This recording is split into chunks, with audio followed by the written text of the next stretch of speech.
Hi, everybody, and welcome to Indian Wells. Actually, I'm not in Indian Wells, but I am with you watching a match that everybody's waiting for. It's the match between Fonseca and Yannick Sinner. Fonseca, who's one of the very, very big hopes of tennis. Someone who are really, really looking forward to seeing at the top. Everybody believes he will be at the top because he shows incredible qualities. He's very up and down. He has great tournaments that he wins, and he has also a lot of early losses the last year. But still, he's progressing. Still, his ranking is rising, and we want to see those matches against the top guys. All the ones we've seen so far, he's been really dominated. But as I just said, he's progressing, so he's still very young. And there will be a time when he will be able to potentially match those guys. And in a way, I'm happy with this tournament because I see also Tien winning today. He's another super promising young player. So those guys are coming up. They're going further and further. They're going further and further in the big tournaments, in the Masters 1000. So that's a good thing. Welcome to everyone on the chat. We had a good discussion last time, yesterday actually, and I'm looking forward to another one, another great chat again today. We have some statistics before the match starts to share with you that our team, Mouratoglou Analytics, found for us. We're going to start with the serve of Yannick Sinner, who's back to playing really well at the start of that tournament. He won 88% of the points when he's serving deuce. Oh, just before that, he has been broken so far only once in the whole tournament, and it's impressive how Sinner has crazy good stats all the time. Crazy how solid he is in the first rounds. And that's a good example. So 88% of points won on the deuce side when he serves deuce. He lost only 1 point when he was serving wide on deuce, which is his favorite one. The whole tournament, huh? I remember one statistic at Roland Garros that before the final, he had scored only one double fault the whole Roland Garros. Is finishing the points before the first four shots 73% of the time, and his opponents only 63 on their serves. So that's all incredibly impressive figures. We have other ones coming up. Now we're going to move to Fonseca's serve. So he has won 77% of points on first serve, which is higher than the tour's norm at 73. And he has won 60% on second serve, which is already big. It's way more than the average on tour.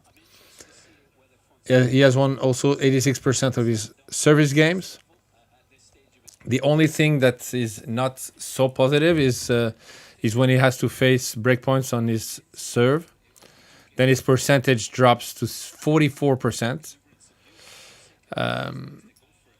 And he goes way safer, where the top guys in general really go for it to save their the breakpoints against them. And they're doing great. Who was it yesterday? It's going to come back to me, but somebody had a crazy high percentage of points won when he was... it was, Jack Draper. I think he was saving 77% of breakpoints, which is huge.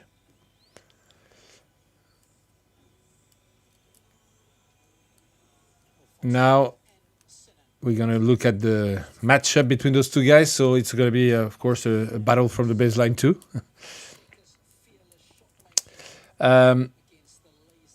So Fonseca has averaged 17 36.7 ground stroke winners per match this week. And it's way more than his average in 2024, which was 13.7 ground stroke winners per match. But he has also been hitting 17.7, so exactly the same number of unforced errors per match. The match is starting right now with a huge serve of Fonseca. And Sinner, on the other hand, he has averaged 9 grand strokes winners, so half of it, but also 9 unforced errors, so half of it too.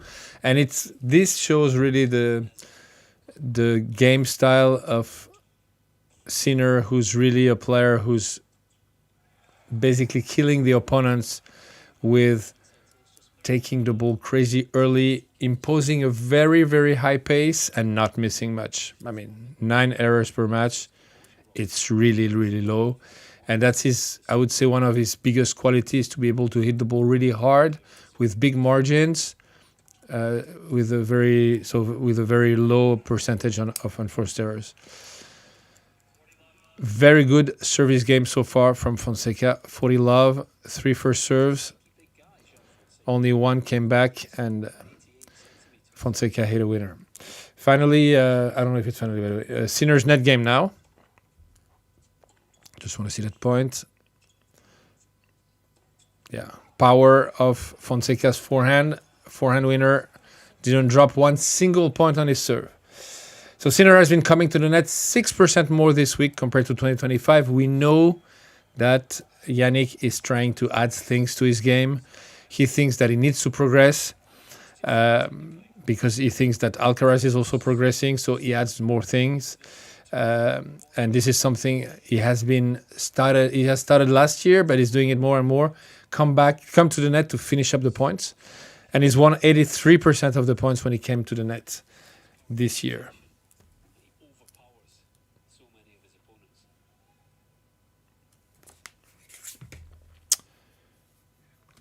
We're done for the statistics, and we can really dive into that match.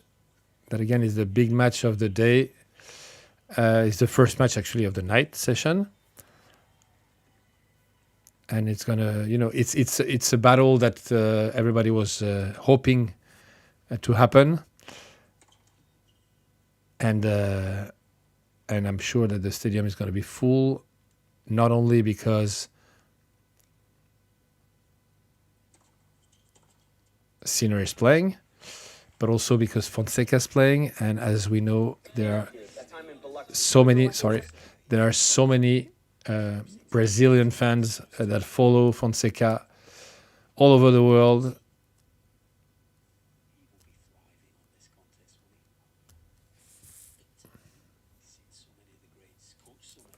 Supporting him incredibly. That was the first real rally, and Sinner missed his backhand. He knows it is potentially a tough match for him, so he knows he needs to, from the very start of the match, he's going to try to prevent Fonseca from hoping. Because that's also how he breaks his opponents mentally. At some point, they feel there is nothing I can do. This guy is absolutely everywhere. He's moving so well. I cannot hit a winner. The rhythm is so high. He's not missing. And they don't literally give up, but in a way, mentally, they give up a little bit.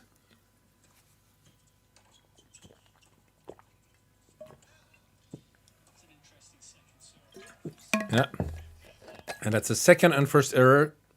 Oh, that's a 1 millimeter out, but still, second unforced error from Sinner in that game. His first service game.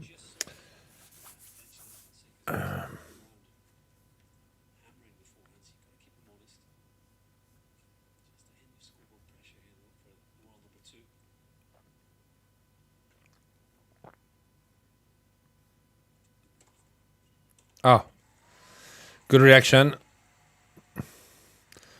An ace from Yannick. 30 all.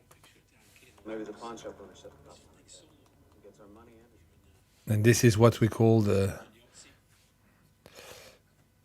most important points of the match, 30 all. That's where, because if you lose that point, you have to face a break point.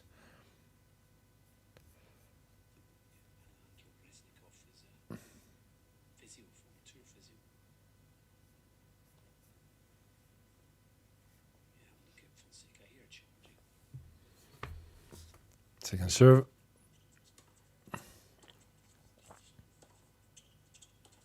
Oof, what a depth from Fonseca. That this one is I wouldn't say it's an unforced error from Sinner because he's been really pushed. I would say it's a forced error. Welcome also to all my friends on Twitch. Welcome also to all my friends on YouTube. And I have already a question it's not a question actually, on YouTube from IA Shadow 27 Alt. I want Fonseca to win, but I think Sinner is going to cook him.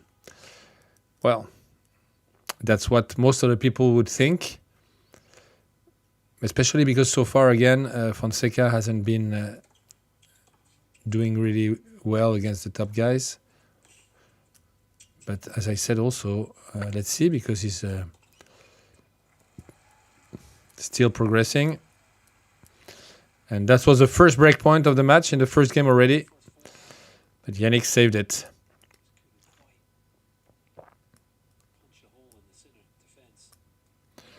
And so far, that's the difference between the top guys and players like Fonseca. At this very high rhythm, will Fonseca make too many unforced errors? He's going to for sure make a lot of winners because that's his game and he takes the risks for sure. But will he be able to sustain the rhythm that Sinner is going to impose to him without missing too much? And we see that rhythm, and he ends up missing the forehand.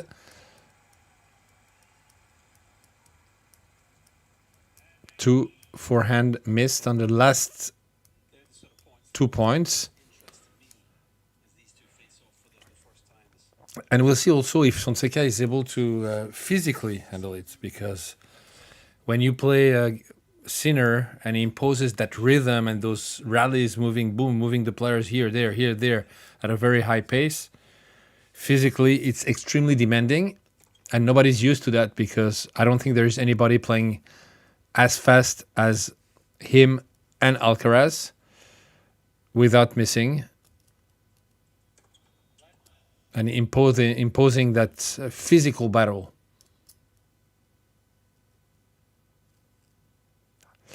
So hi Ricardo, 2510-2007 on Twitch.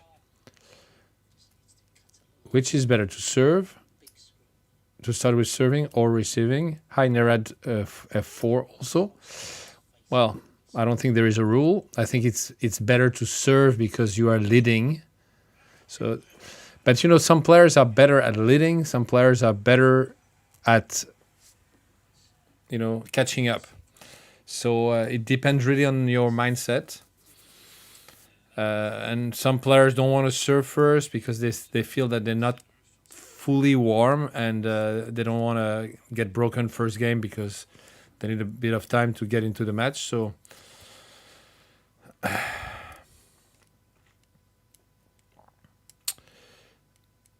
one game all, another unforced error from Fonseca. It's going to be also a challenge for Fonseca to not try to overplay.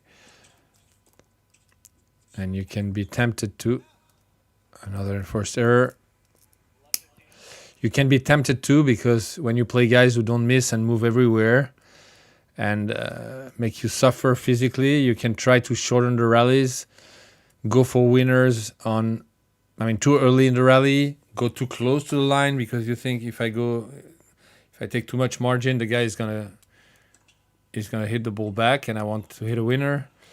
And then you start to miss too much. But definitely when you look at Fonseca, what you feel, the first thing that comes to your mind is power.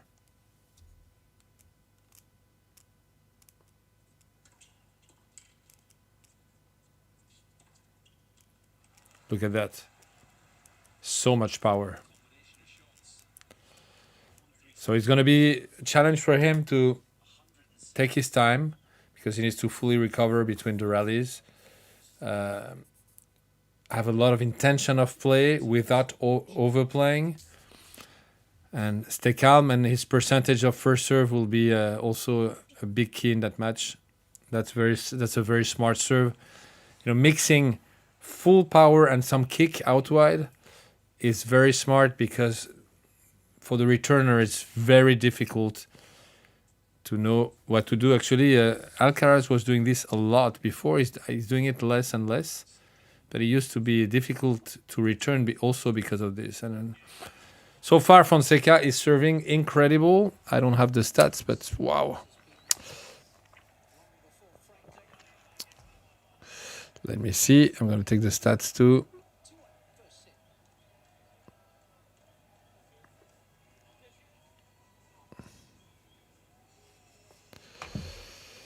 Yeah. Confirmation, 88% of first serve for Fonseca in the first two games. 100% of points won after his serve.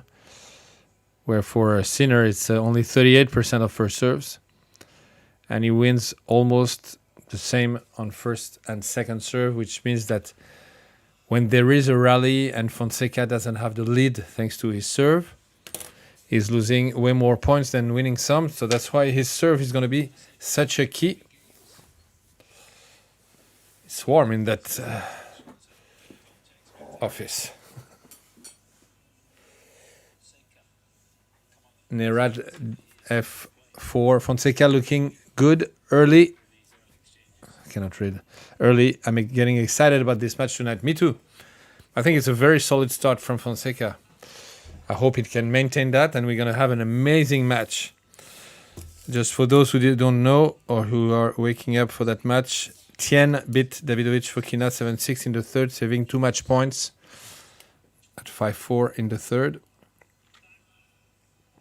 Fils, the French guy coming back from injury, has beaten Félix Auger-Aliassime with a very interesting tiebreak in which he was down in the second set. He was down 5-0 and ended up winning it.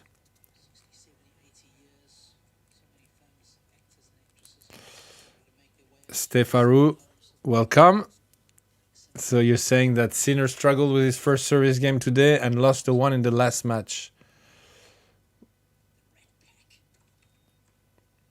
Quite unusual for him. Nerves? Yeah, he's a bit nervous at the start of the match.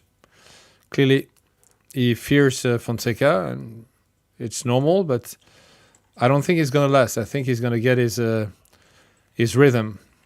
That's a big mistake from him because the return of Joe was short and it did not fully... I mean, he went for it, but he didn't step in like he usually does to take time away. He was a bit static on this one. That's the last forehand, and that explains the miss. We also have some comments on YouTube from Akshaiga Dekar 9926. I want Sinner back and beat Alcaraz in final. Sinner does not add variety of shots like Alcaraz and recently having problems playing from baseline. What Sinner has said to explain, I don't want to say the bad results because he just lost a very close match in the semifinals of the Australian Open and lost. He had one bad match in Doha. Lost early, but he lost early to Mensik, which is a very, very, very good player and future top two. This can happen. He said that he's trying to bring new things to his game, and by doing it and doing it also in the matches, he kind of lost what makes him good. And I can believe it. And I don't think he should change at all the way he plays because his game style is what makes him so great. to be able to do other things at certain moments in matches, yes. But this rhythm that he imposes is what makes him so good. And as you see, he's not that nervous because, yes, he made this big unforced error on the first point, but then immediately came back serving great. Yeah, and we didn't talk about the return, but it's also a part of the game that Fonseca can improve so much.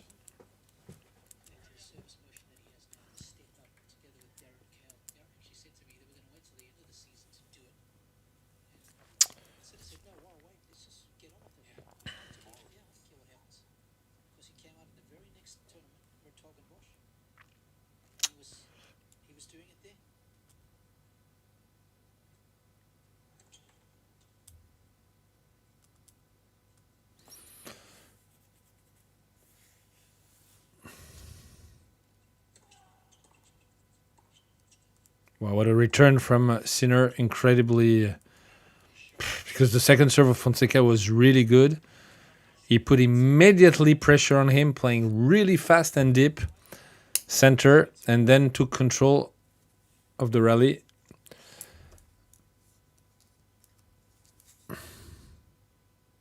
Still... oh, he needs his serve, huh? I can tell you. He will have to play an incredible match on serve.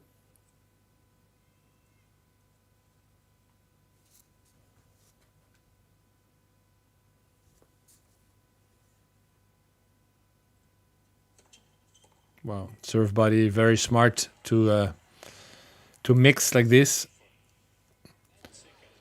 because Sinner is returning extremely well, and he will have to really mix as much as he can.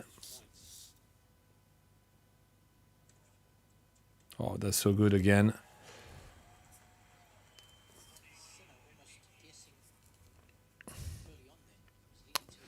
Already 3 aces for the Brazilian. 0. No, sorry, my bad. That was his first ace? No, that was his first ace. Wow, amazing. Amazing. This serve out wide, and then this forehand cross playing behind Sinner. Now, Sinner has 2 aces and he has 1 only, but still 86% of first serve. That's huge. And still 100% of points won after his first serve for Fonseca. Yeah, the stats on serve are way, way, way better for the Brazilian so far. But it doesn't match his usual statistics at all, just showing that the excitement of the match, the fact that he wants to win so bad, in a way, this adrenaline that he gets, it's what is pushing him so well for the moment. Now for him, the big challenge is how can I maintain this, as it's not my usual stats at all.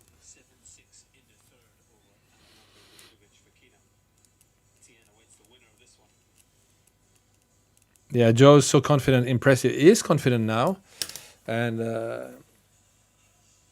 I think the turning point was that second set, first round against Kachanov, where he started to find his game.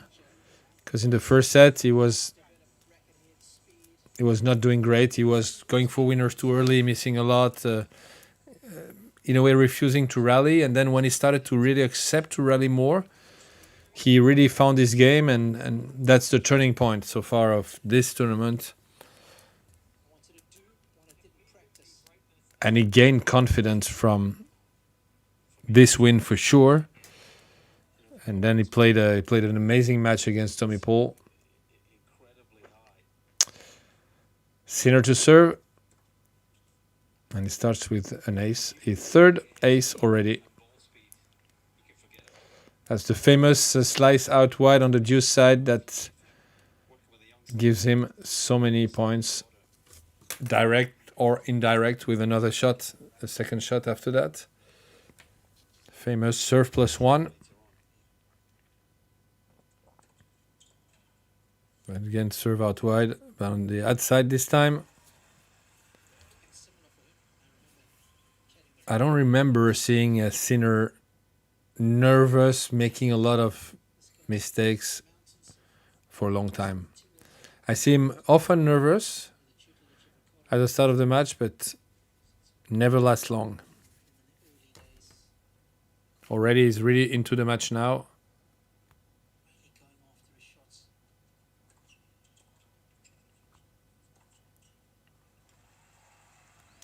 Three first serves and 3 easy points for him.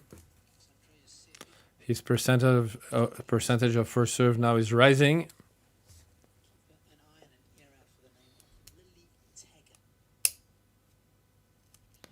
And the stadium is full now.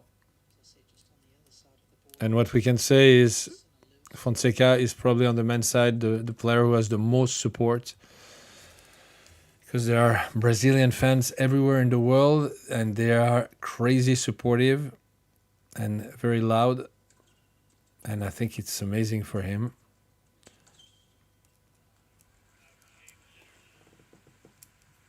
Both players are really solid on their serve so far.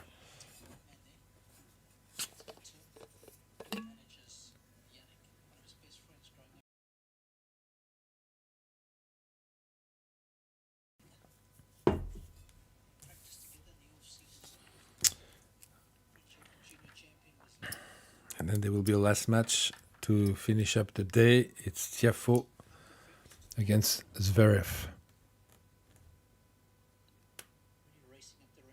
And this part of the draw. Oh no, sorry, my bad. I didn't see, but Zverev won in 2 sets. Easy. So that's the last match of the day. That's what yeah.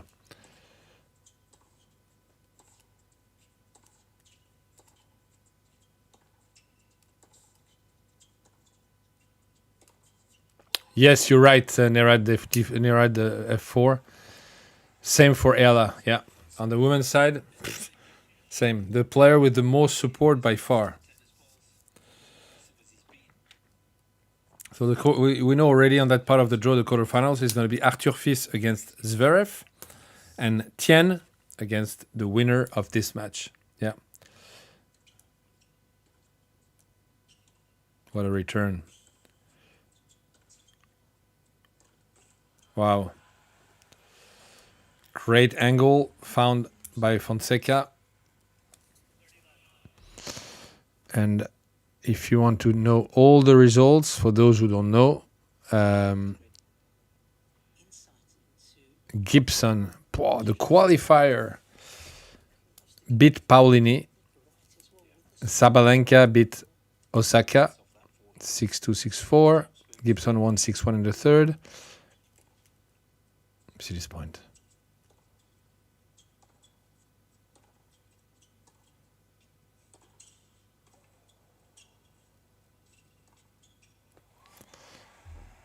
Greatly done, really well done from Sinner.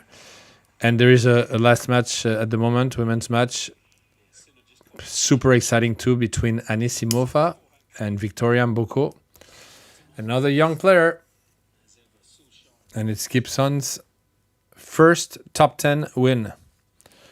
I can imagine. She came from the qualifications. It's a great story for her.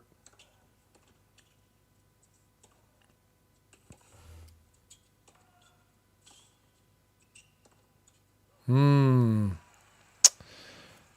see, now that Sinner is returning more the first serves, it's a different story, huh? 30 all. And we see the stats. Sinner made only 3 unforced errors for 7 winners. And Fonseca 7 and 7. 7 unforced errors and 7 winners. Gibson is ranked 110 WTA. What a return again from Sinner. Crazy. And 21 years old. And Fonseca, you know, when he doesn't have the advantage of the serve, another unforced errors. So now 8 unforced errors. Only 3 for Sinner and first break point. for Yannick Sinner. As I said, he needs his serve badly.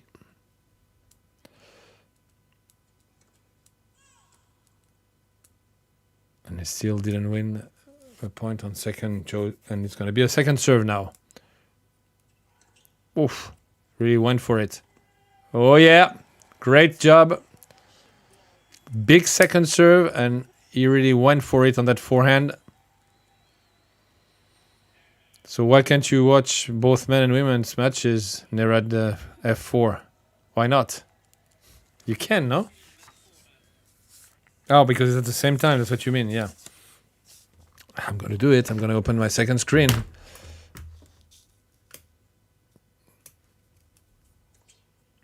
Good serve, very good serve from Fonseca. Well done.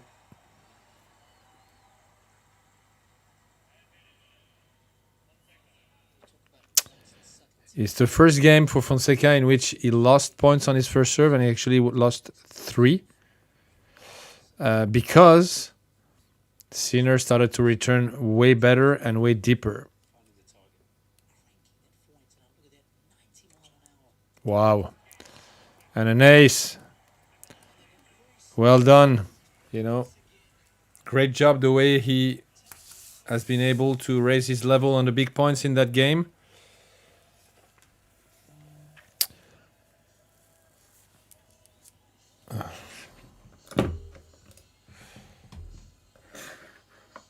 We have a little technical issue that I'm going to try to solve. Oh, okay, got it.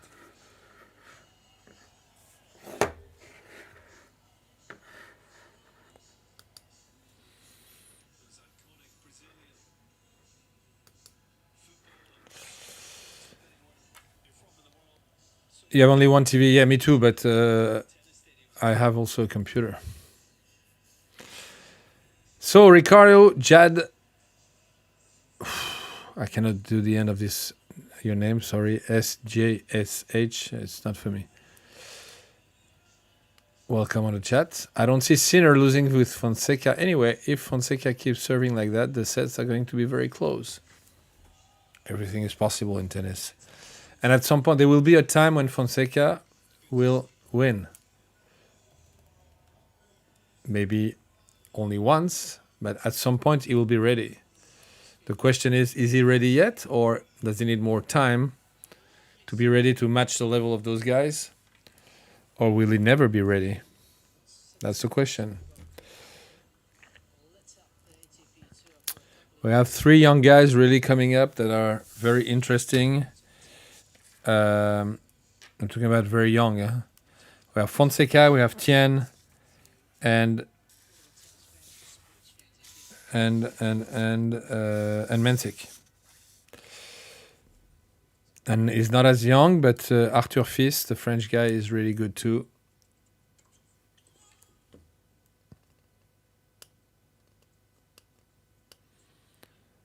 Reached the final of Doha, lost to Alcaraz. Wow, what a good return. Deep center. I always say this is the best return for several reasons. First of all, it's not a risky return compared to trying to go to the sides. And second, when you land from your serve, you're inside the court. When the ball comes fast to your feet, it's very difficult to return.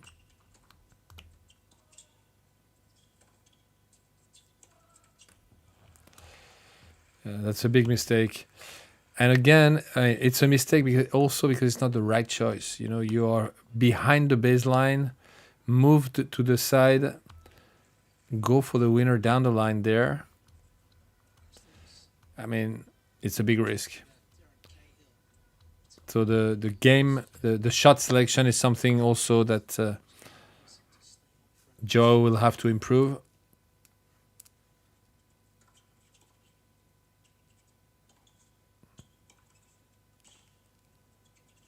This one was better because he was able to cut the trajectory. Too short. Better.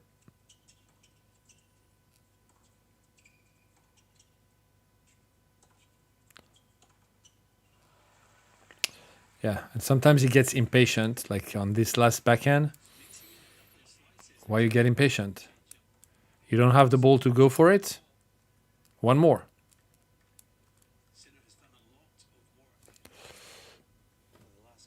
Hi on Twitch, Strike Tripley. I practice at Atlanta Mouratoglou Academy. Are you visiting there this year? I don't know yet. I came last year. I hope you're enjoying. Atlanta's school is one of the best in the US. So we were very, very happy with partnering with them to offer the tennis program to the ones who want to put together school, top quality school, and also potentially a tennis career, whether it's in professional tennis or for the universities.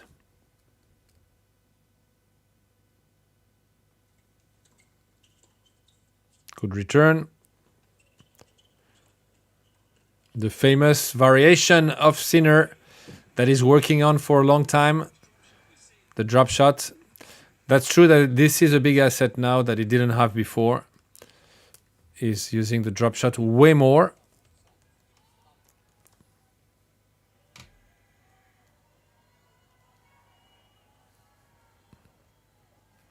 Four games all.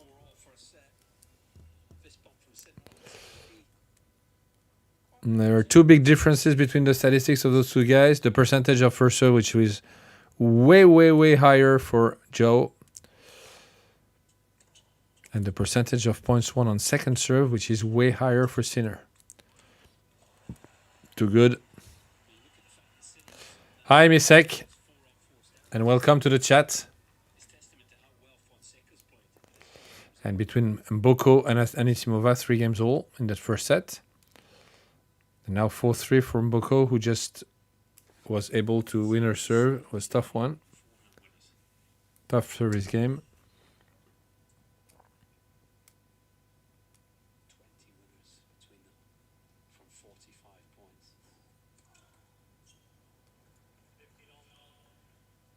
I just got a stat. 20 winners out of 45 points between those two guys in the start of this match, which means that 1 point out of 2 ended up with a winner. It's a lot.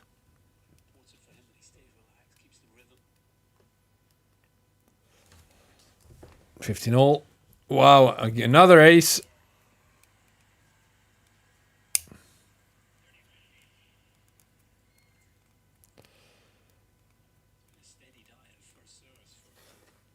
$30-15.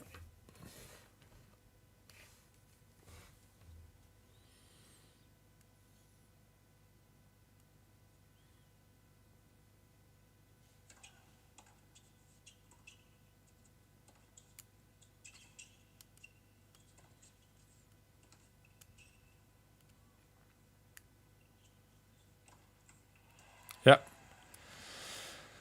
Sinner, who made a difference in that rally by playing behind Fonseca, who anticipated going to the forehand. The ball came to the backhand. He got late, and then Sinner had full control.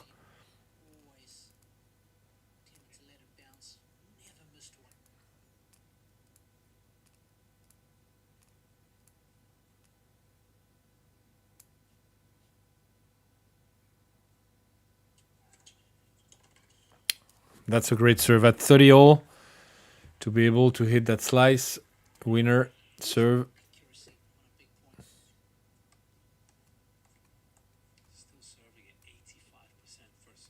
Yeah. And I have comments, but I'll wait for the changeover to answer the comments.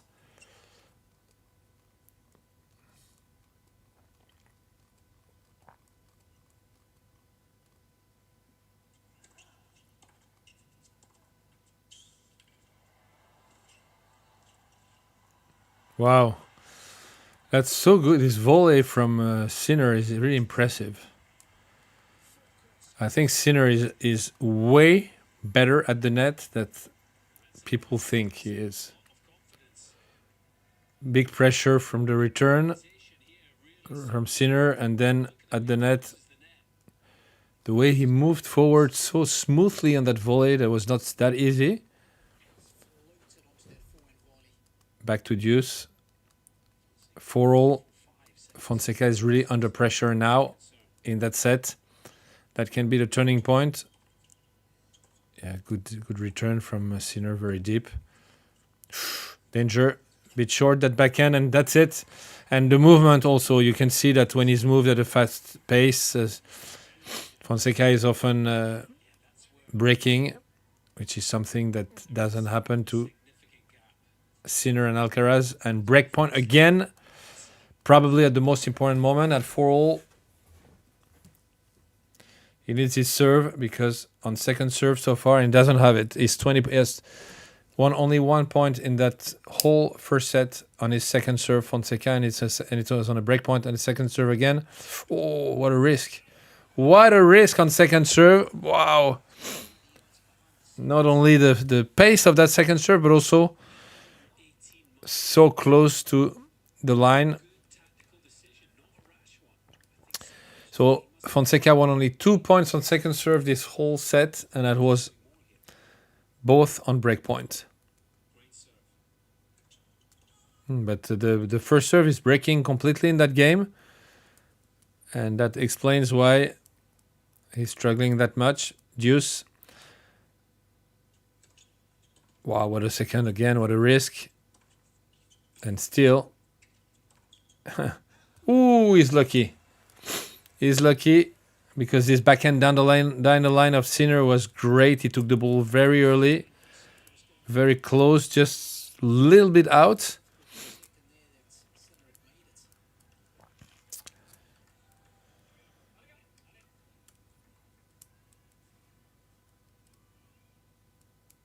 He has no choice, no other option than to go full on second serve, because otherwise Sinner is another first serve miss. No first serves at all in that game.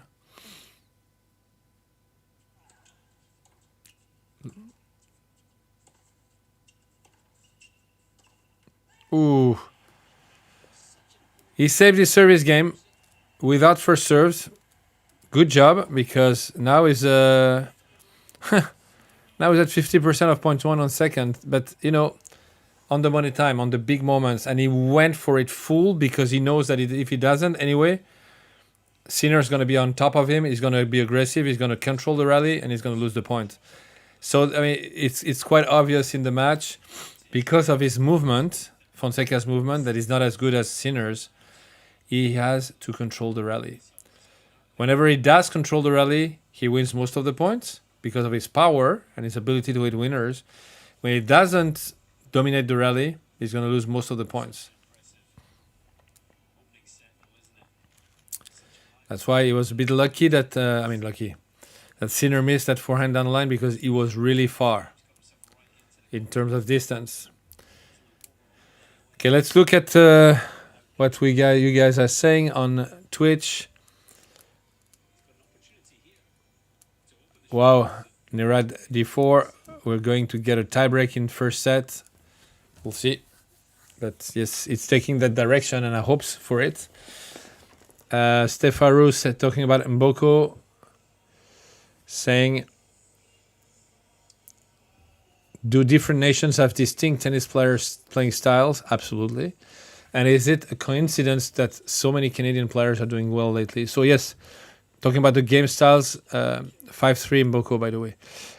Talking about the game styles, yes, of course. We know that historically Spanish players are not serving big, but they are incredible at rallying. They play with more spin. They can play very long. We know that usually American tennis players have big serves, huge forehands, playing way flatter, loving to play on hard court rather than clay, opposite of Spanish. So yes, and French players are usually very good technically. They can do everything, but they're not winning as much as we expect they would. Actually, Arthur Fils can be a different kind of player, because I feel he has a different mindset.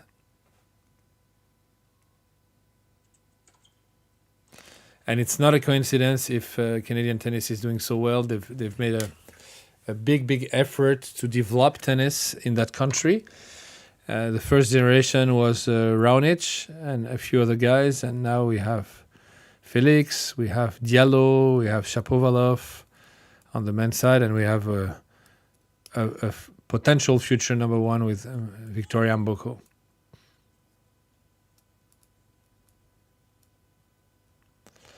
Double, I go crazy. I played number one for my high school team today. Great job, my friend. You see, whenever with a good serve, Sinner finds a way to put Fonseca a bit far on the side, he doesn't come back.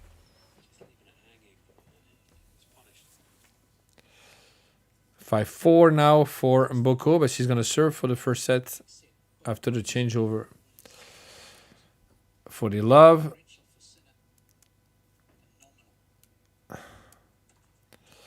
I hope that Fonseca finds his first serve back, because otherwise he's going to be on the edge and he's going to be broken very soon. He needs it back as soon as possible.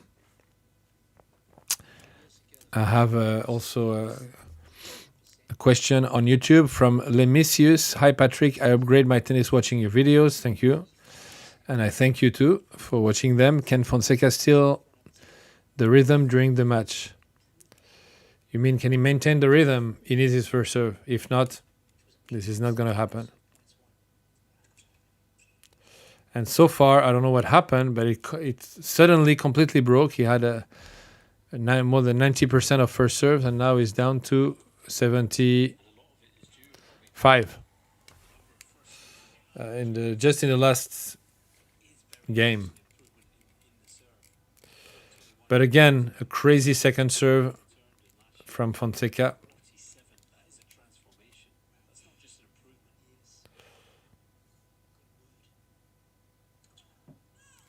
No first serve.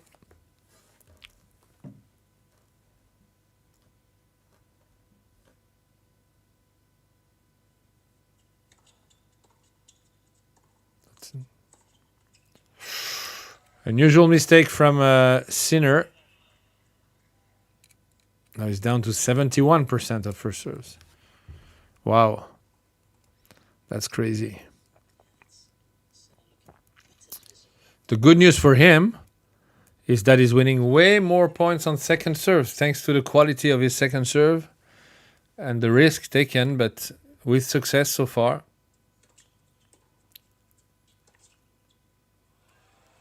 That's an incredible forehand. Yes, he hit a good serve and the return of Sinner was short, but what an angle.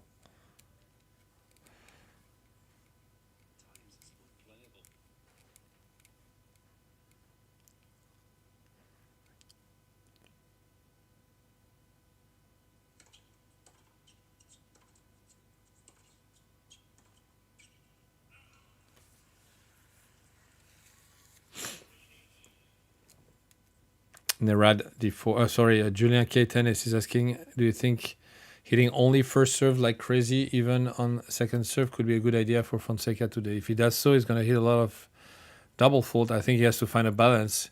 Hit the second serve way harder than usual, but still have a bit of margin. Otherwise,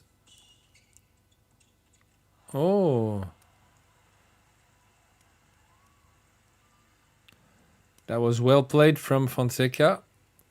This whole rally, he just missed the backhand down the line on that short ball.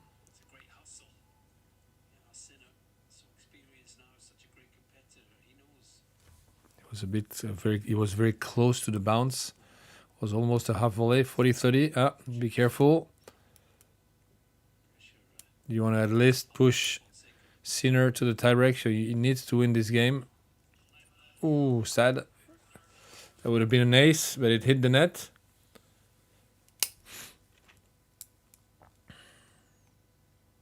It's the Nerad D4 considers Raducanu Canadian because she was born in Canada, even though she didn't grow up in Canada. You do. If you want to consider her Canadian, just do it.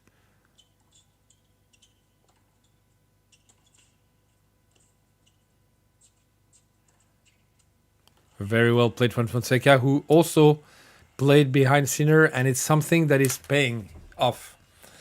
It's something that's paying off because Sinner is an incredible mover, but he guesses a little bit sometimes. And that makes him even a better mover. So you have to play behind him sometimes. Otherwise, he's going to anticipate, and you're going to feel at some point, I cannot hit a winner. So by playing sometimes behind him, you prevent him from anticipating too much.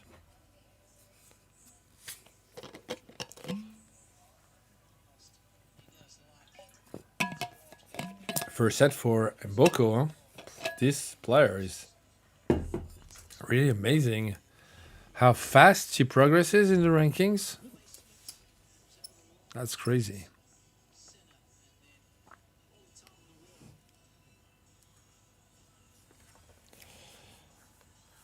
It's a very good match so far from Fonseca. Extremely focused, and he finds solution. You know, he started the match with a super high percentage of first serve that was making him win his service games comfortably.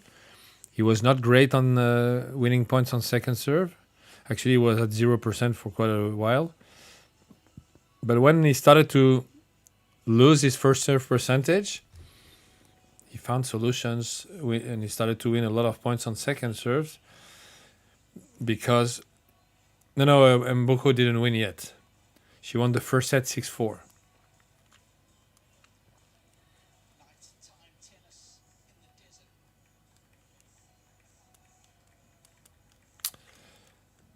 Yeah, she won the first set. Absolutely. 6-5 Fonseca.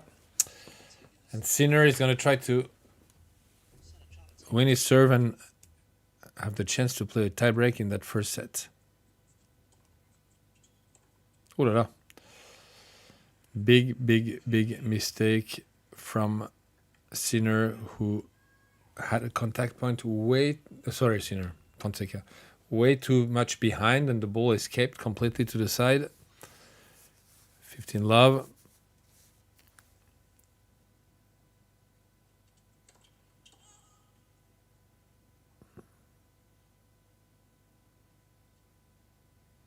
Fonseca moved back for that to return that second serve.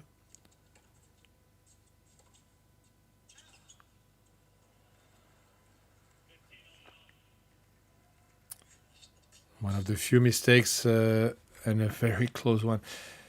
When Sinner is missing, he's missing from 1 millimeter. When Fonseca is missing, he's missing from 3 meters. Same as Alcaraz. Alcaraz is missing quite a lot of times. It's big misses.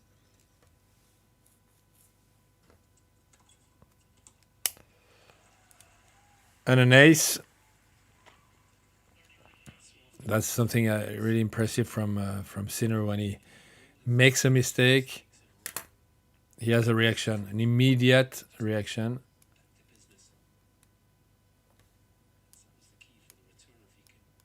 It's a 6 ace of Sinner, only 3 for Fonseca.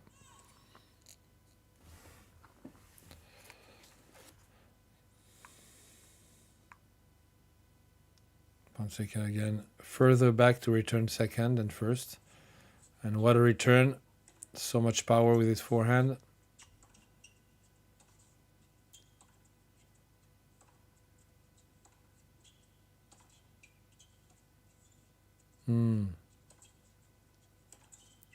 No.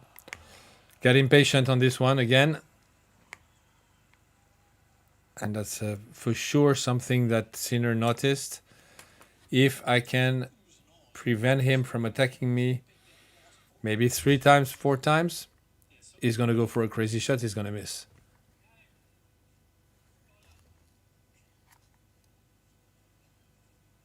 Oh, wow. That's very rare. Sinner is talking to somebody in the crowd, complaining. Oh, no, the chair umpire goes downstairs? Goes down his...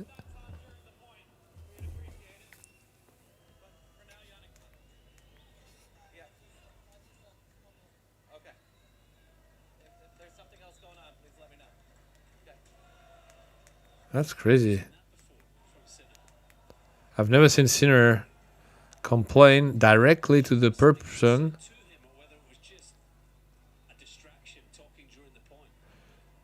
and saying you're talking too much during the point, or you're too loud, or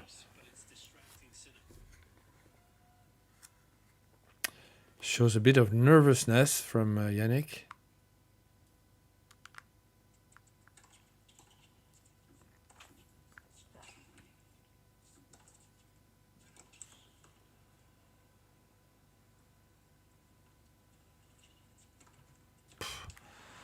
His overhead is so good.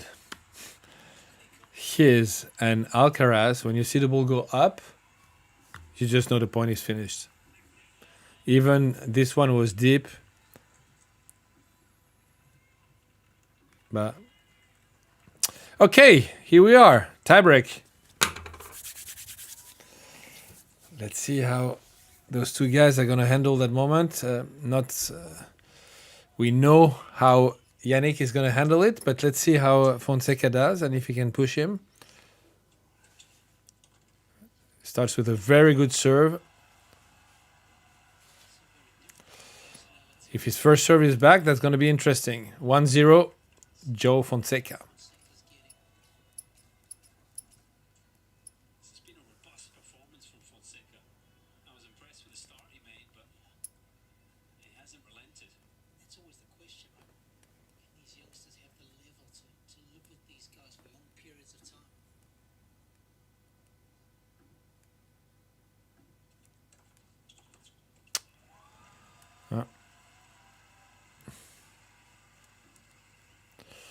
That's a big miss. No, it was a first serve, but the ball was in his racket and didn't go the way he wanted. Fonseca was unable to hit that ball over the net. 1-1.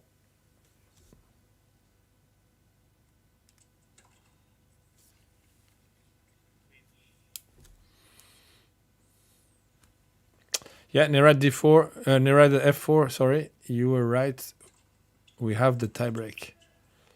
Too short that backhand, and a backhand mistake from Fonseca. We see that Sinner is targeting Fonseca's backhand a lot in the rallies. He knows that when he hits Fonseca's forehand, the guy can hit a winner on any shot. So to prevent that from happening is really targeting a lot the backhand. And when he hits the forehand of Fonseca, he wants to push Fonseca to have to run to the side to hit it, because then he misses way more in that position when he's running to the forehand. That was the first second. Very well done. Super from Fonseca. Great mix. Like, he hit a first, second, and then this time went backhand down the line and came to the net. That's a big change. That's a very nice change. 2 points all. And Boko just broke 2-0 in the second set against Anisimova. Oof, that was close. Close to an ace. This serve, second.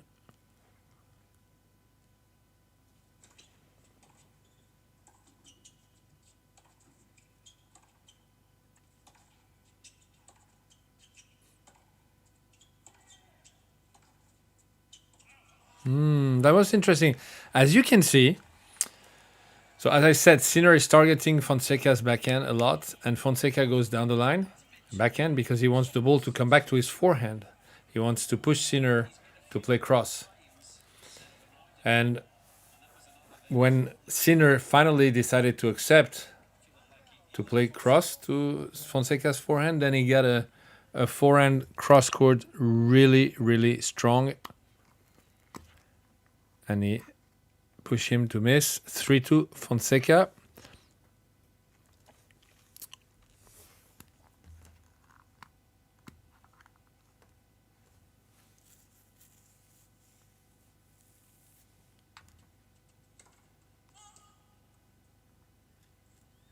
Second serve.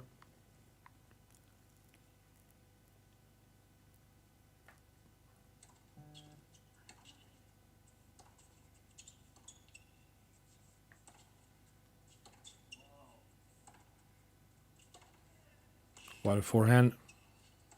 Wow. Poh. Power, power. You see why Sinner is trying to avoid Fonseca's forehand, because he knows he knows he can hurt him so bad anytime. This kid has so much power. That's unreal. As big as it gets from Fonseca. 4-2 Fonseca. You see that when Sinner doesn't have the first serve now, and it's crazy because the match really changed. Now Fonseca has more points won on second serve than Sinner. That was the total opposite before. 4-2, a very important point now for Sinner. No first serve.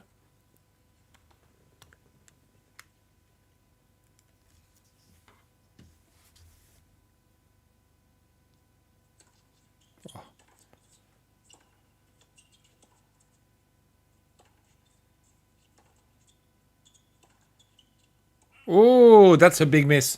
Fonseca played smart. He played way slower on that point. You know, completely different from what he's been doing so far. So he surprised Sinner by completely changing and forced the mistake. He basically told Sinner, this point, I'm not going to make a mistake. You have to hit a winner if you want to win it. And you're 4-2 down in the tiebreak. 5-2 Fonseca. Good first serve, incredible return.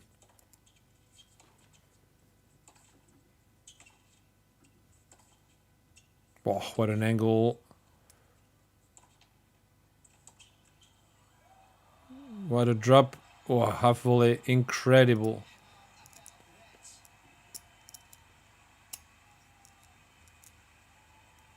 Wow. That was great tennis. I tell you, this tiebreak is far from over. Because 5-2 against Sinner, he's going to raise the level. Fonseca made it work. This was not easy, actually. Now the half volley drop shot from Sinner was incredible. Incredible. On such an important point, because it was, if he would have missed this half volley, would have given 4 set points in a row to Fonseca. But he made it. 5-3. He needs a first serve, and he needs a good one. Slice. Yeah, good job. That was a very good, I mean, it was not incredible, but he did the job. And now 3 set points in a row for Fonseca. But Sinner serving twice, so it could be a lot under pressure at 6-5, Fonseca, if he wants to finish up that tie break. But we're not there yet. 6-3 still. 6-5, 6-4. Yeah. Wow. 1 millimeter. The ball's in for 1 millimeter. 2 more set points.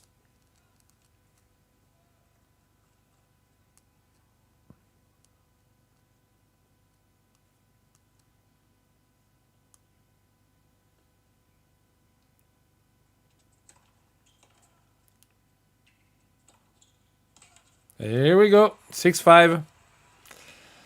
Yeah. I mean, I said this first because Sinner was serving twice, but also I know that in those situations, usually Sinner is incredible. 2 big first serves and 2 great points. So now, big pressure for Fonseca because one last set point on his serve. Kick. No, went down the tee.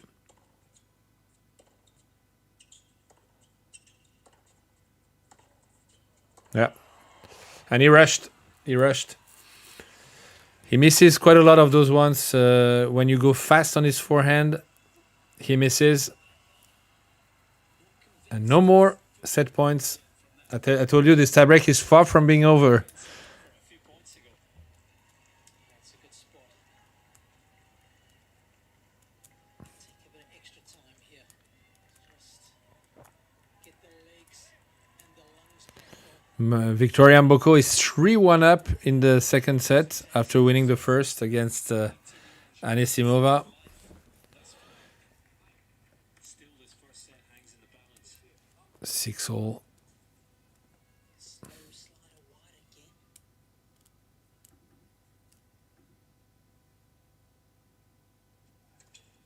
again. That's going to be a second serve at 6-all.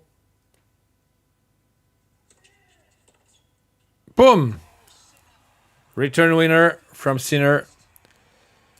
You know, he slowed down a little bit the second serve. He didn't go full, but at 6-6 in a tiebreak, it's not easy to take that risk. Punishment, immediate punishment from Sinner, who's going to serve now to win the first set. And look at that, he won 95% of the points after his first serve in that set. Yannick Sinner just illustrates what I say. When he's in control of the rally, he wins the immense majority of the shots, of the points.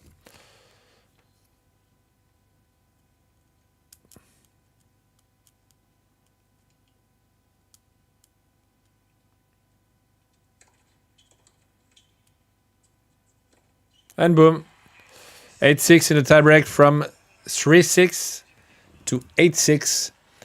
5 points in a row. You know, and it's really him. Huh? It's not Fonseca who didn't play well. It's really Sinner who pressed the power button from 3-5. Okay, I'm going to take a little break and I come back for this second set. The match is amazing.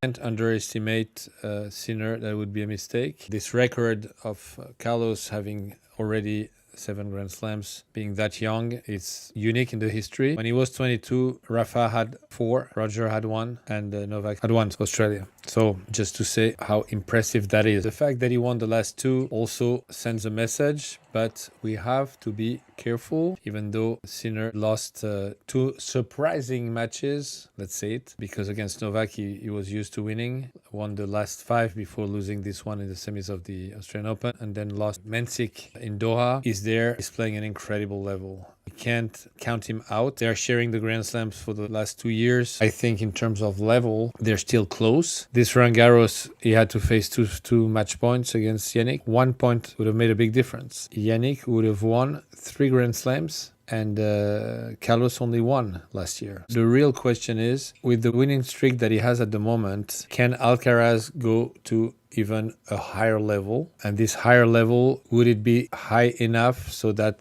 Yannick Sinner cannot match with him as much as he did in the past? That's the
tu me dis.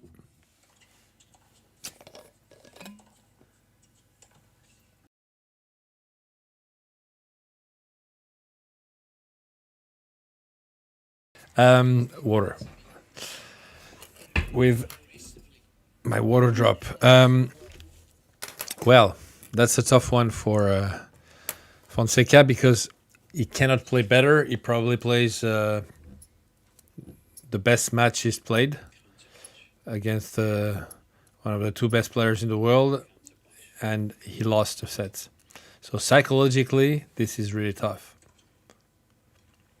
And also, Sinner is going to be a little bit more confident now. So that's the tough part starts really now for Fonseca.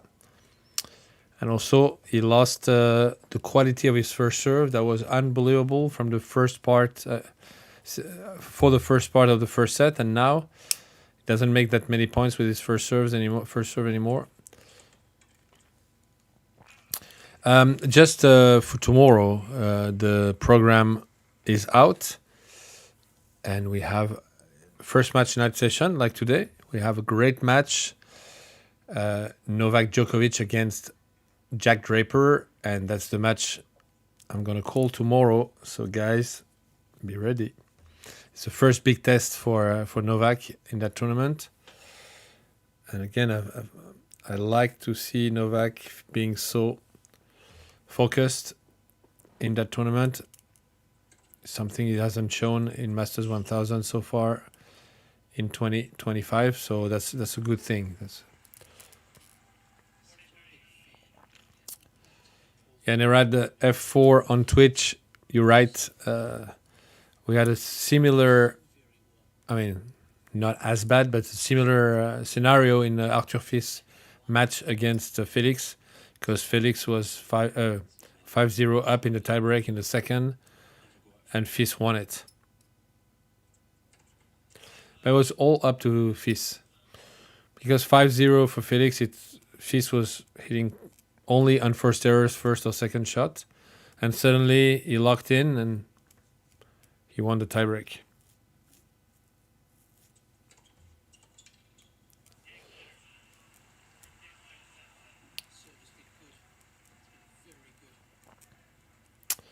Yeah, Stefaru is asking why Novak is playing doubles. That's a good question. He's playing with... actually, he's not playing anymore because they lost today with Stefanos Tsitsipas. Why is he playing? I don't know. I think he likes Stefanos. They practice together in Athens. They spend time together. 52-week average for Sinner is 37. He's just below that mark on 36. But it's interesting to see that Novak plays singles and doubles and still found time yesterday to go play golf with Alcaraz and Zverev. I agree, Gerard Alamos, that it's one of the best sets in the tournament so far. Yeah.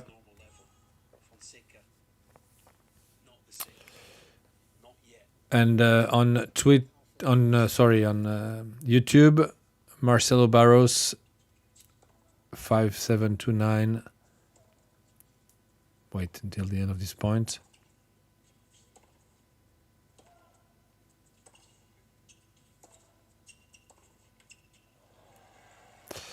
He's saying Fonseca has a good backhand, except when it's in the run. Yeah, but I would say the same for his forehand. That's a part of his game he will need to improve his movement.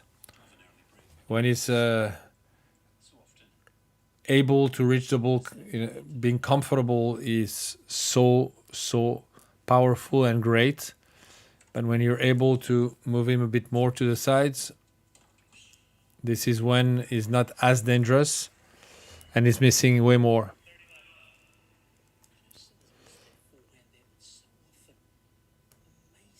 Now we're going to see how Fonseca is able to keep believing and keep his level after, again, playing so great and losing the set.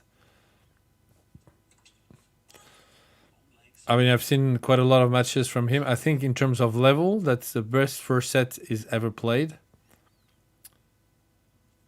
Because also of the quality of his opponent. Oh, that's a big mistake from Sinner. Rarely misses those ones. And it's interesting in that match to see how many backhand down the line Fonseca is hitting, and how many, when he does this, how many Sinner is going to hit down the line too to Fonseca's backhand. They play a lot line to line instead of playing cross. Again, because Yannick is scared of the power of Fonseca's forehand.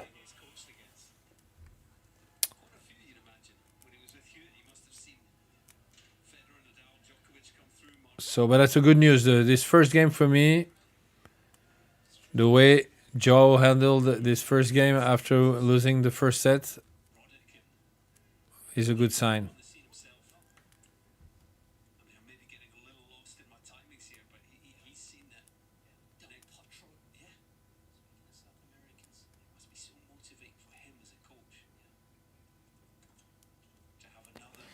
And Sinner started the match really slow with his serve, not hitting many first serves. And Mboko just won, beating Anisimova in 2 sets, 6-4, 6-1. Wow.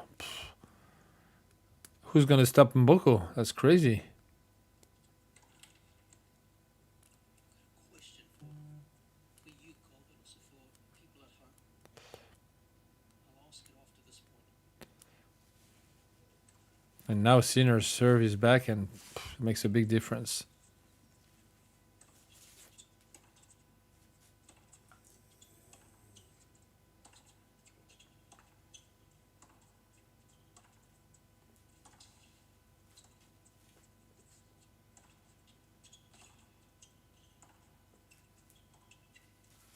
That's a great slice down the line, backhand from Fonseca. Wow.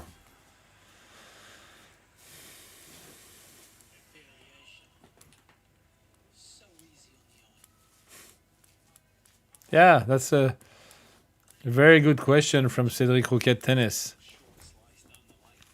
Because yesterday, he's writing, yesterday Alcaraz said that he was fed up with playing Federer every match, meaning that the opponent raised their level incredibly versus him.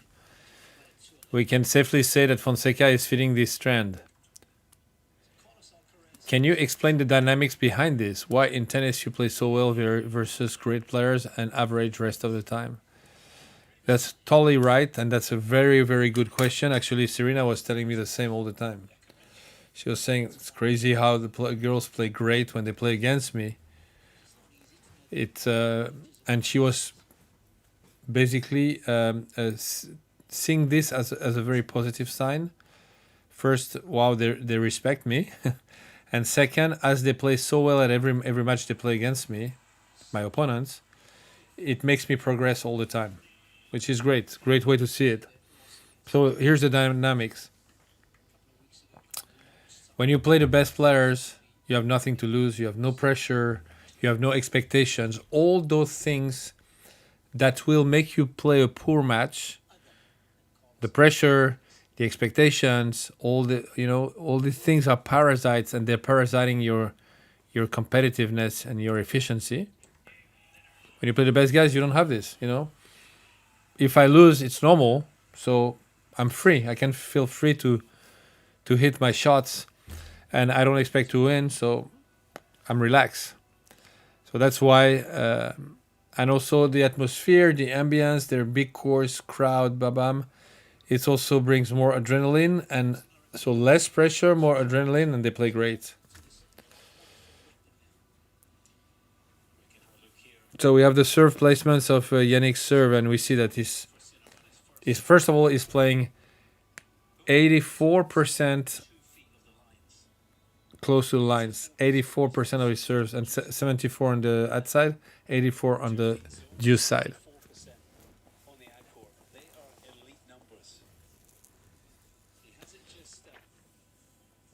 You're right, F4. That the percentage. I mean, first of all, what's the percentage of wins in general of Sinner the last 2 years? It's crazy high, and after winning the first set, probably even higher. It's a long way for Fonseca, yeah.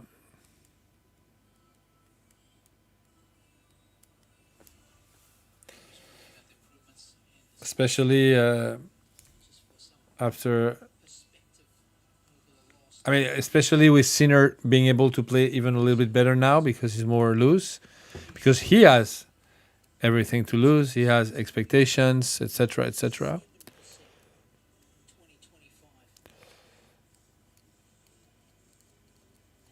2025. We have the interview of Mboko after the match. How long before Mboko plays a Grand Slam final? I guess it's going to happen this year.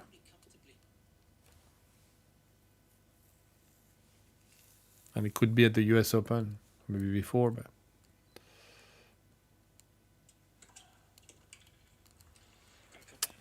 Trivia quickly, Robbie.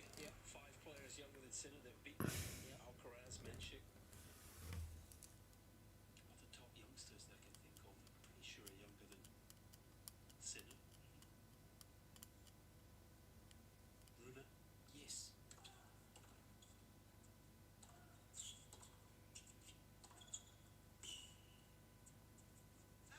Hoping to see this is what happens when you play on Fonseca's forehand. yes, a win. The one Shanghai that I was talking about in 2023. I don't think he's won a set since that match, but yeah, let's go to win. So we got 4 of the 5. One of them is still alive at this tournament.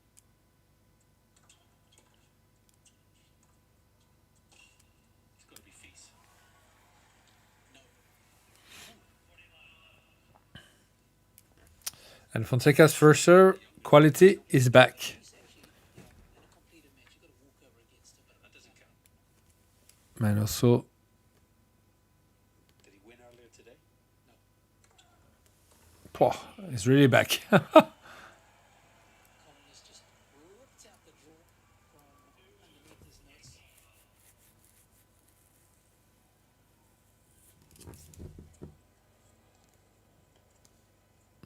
Alex Mickelson? No. Fourth ace of Fonseca in that match. He's younger than Sinner. See, that's what I wouldn't have thought. That's the number of aces of Sinner only in the second set. And he served only twice.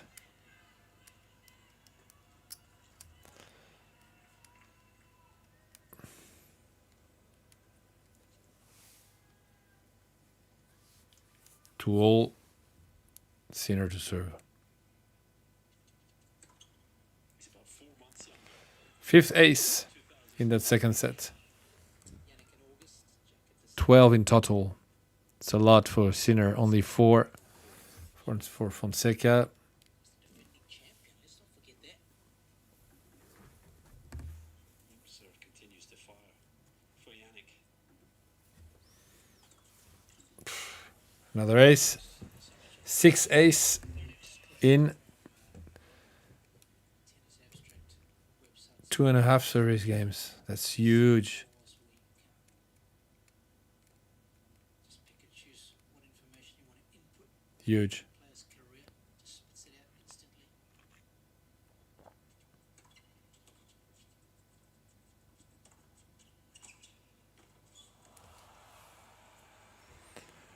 Yeah, that's dangerous what Sinner did, because he ran around his backhand and went inside out, following at the net. And when you do so, you need to cover down the line, and you don't have time. If your opponent anticipates it well, you have a good chance to be done, and that's what happened.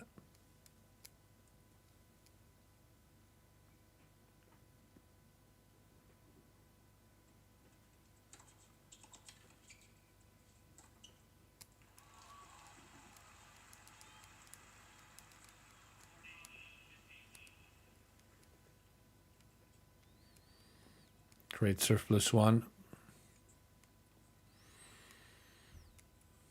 I think in that type of match, with the top guys, you see how serve and return are such key elements of the game. Probably, I mean, not probably, for sure, the 2 most important ones.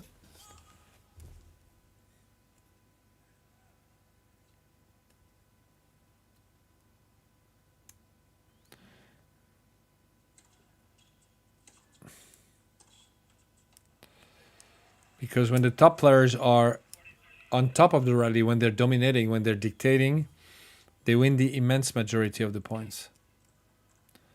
And a good serve can give this opportunity, but a good return will prevent the opponent from having this opportunity.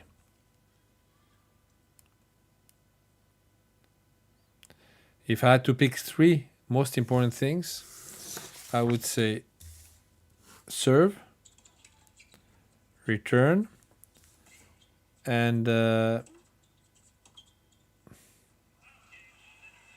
game sinner, and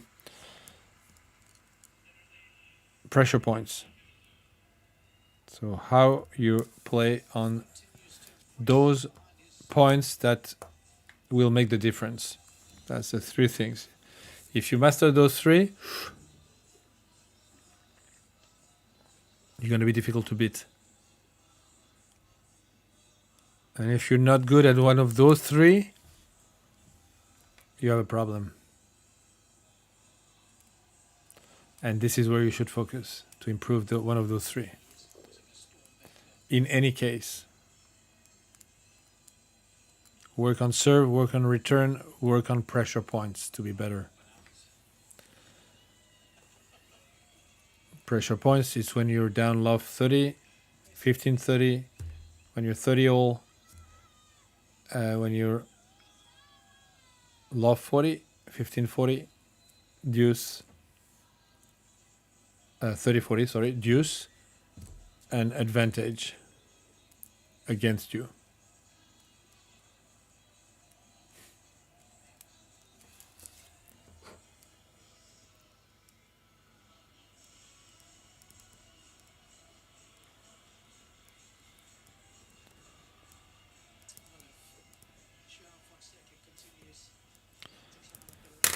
If I think about it, I'm really, really positively impressed by Fonseca today. Not only the quality of the match he's delivering, but also his ability to stay in the match, to focus, to find resources. Yannick has so much more experience than him already.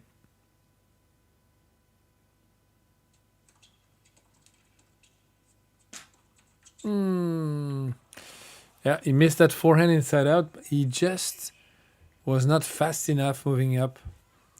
Was just a little bit late on that short ball of Sinner. And it converted into an unforced error.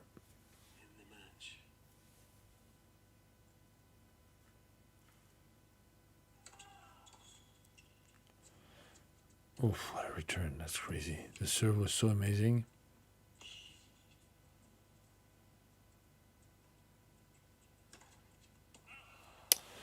I was about to say that's the difference.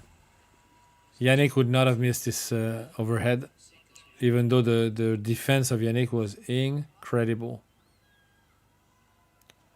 Love 30 after 2 amazing serves from Fonseca. Love 30, pressure point. Let's see how he deals with it.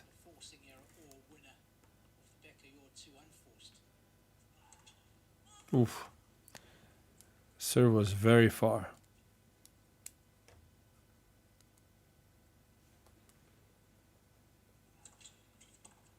Ooh.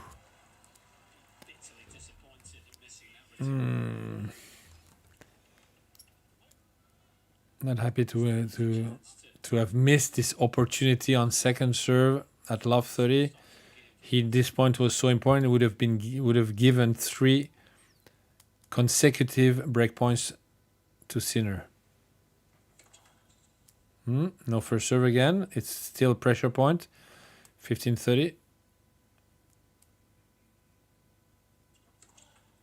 Double fault. 15-40. 2 breakpoints for Sinner.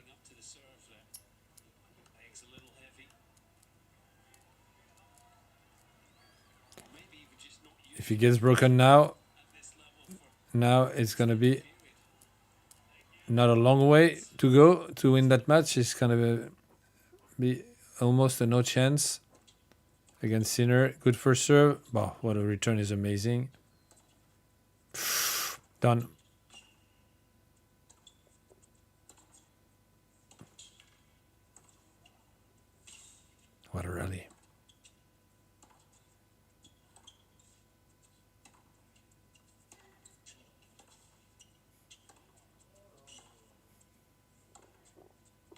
Wow. Wow, what a point! What a rally from Fonseca. Unbelievable. Oof. I think that Sinner had the shot to finish up the points. I said done, by the way. And it just didn't go full because it's such an important point. It's, for me, it was almost a match point because if you look at the quality of the game of Sinner and the quality of the serve of Sinner, it's difficult to think. I mean, he had to face only one break point and it was at the start of the match, Sinner. Oh my God, what a big miss. Because, yeah, yes, you can't have a down against Sinner. I have to say it's a down because he had 2 balls in the service box to finish up in that game and he missed both. Fonseca, so.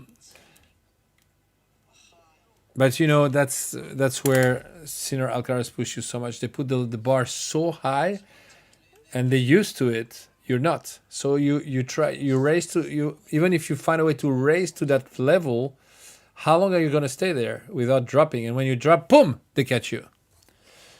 6-7, 6-4-2. Now it starts to be really difficult for the Brazilian. Because in that set, Sinner is serving crazy good. 6 set, 70 what? Almost more than 76% of first serves, 85% of point one on first serve. To go and get his serve now.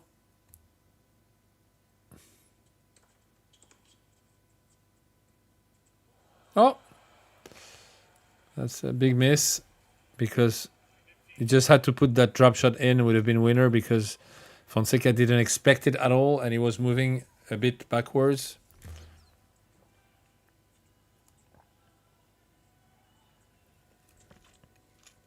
Yeah, 79% of first serves in that second set for Sinner.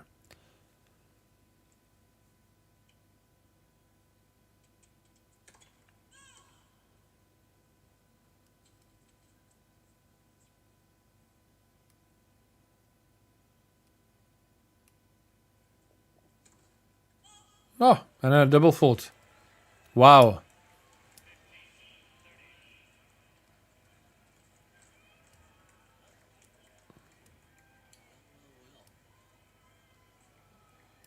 First time in the match that he's played back-to-back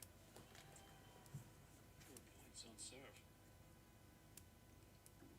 Very first. Let's see how he can react. It's a pressure point. 15-30. Here we go. Wow.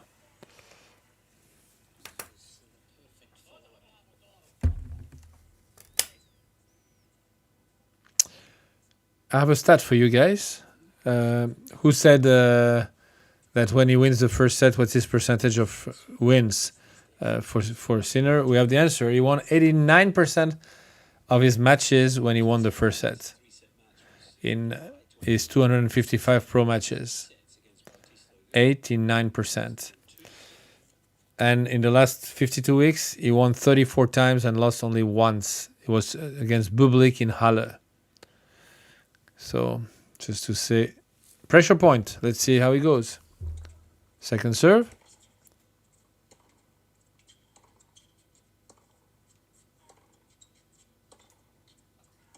Both players playing center, no risk. Everything in the middle. Oh, yeah. When the long rallies like this,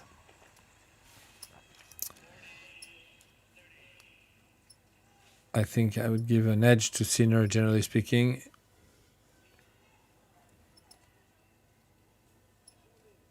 Sinner hit a lot of unforced errors today compared to, I mean, it's not so much, but 17. For him, it's a lot. He's a player that really, in general, barely misses.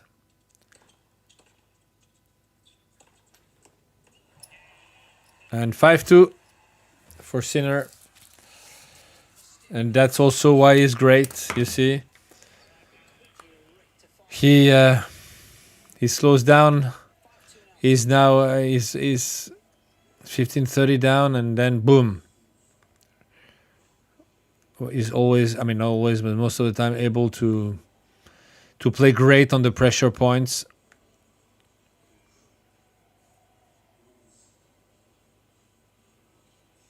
Nice recovery, wasn't it? A couple of points that came out of nowhere. Yeah, The missed drop shot. really impressive. Back to work. He's got this match right where he wants it now.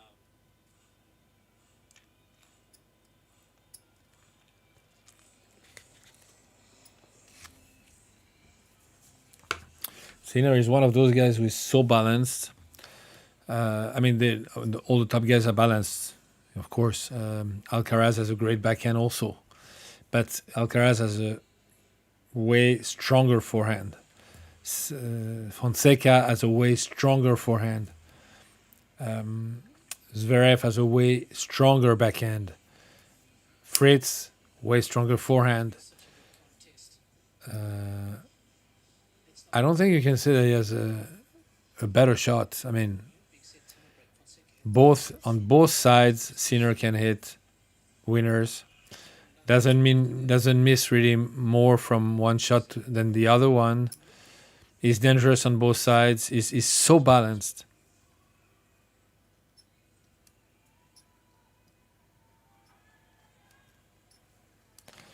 Nerad F4, you thought we would have a second tiebreak, and you were wrong. Yeah, you were wrong, but at the start of the second set, Fonseca was really strong. So, I mean, you could believe it. As I said, the problem is always how long can they maintain that level, that pace, as that's not the way they play the rest of the year. So if you win the first set, then you can feel even more pumped. But when you lose playing so great at that rhythm, at some point you'll have a little bit low. And when you have a low against those guys, boom, get broken straight away.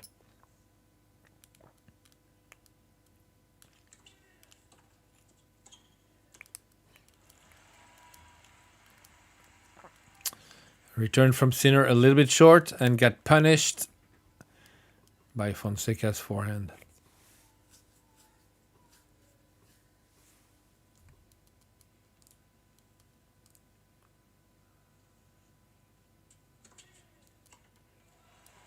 Good. Nice.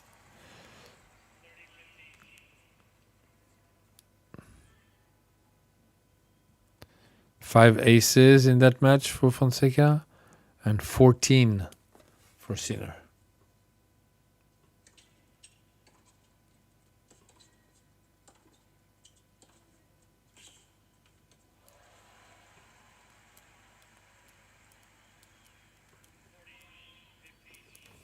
That forehand again from Fonseca, that really hurts. He's almost looked bigger than Sinner's tonight.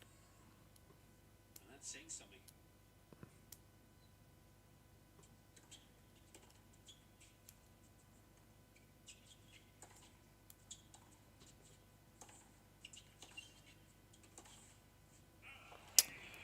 And good that he found a way to keep his serve and push Sinner to serve for the match. Let's see how he deals with it.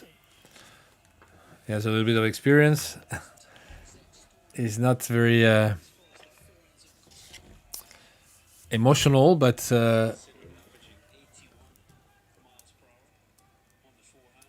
Fonseca 84. Yep, he's got it. yeah, Fonseca, as Stefaru is saying, is great at changing direction. Yeah, but I think his number one quality is his power. The forehand power is really amazing. Quarterfinals.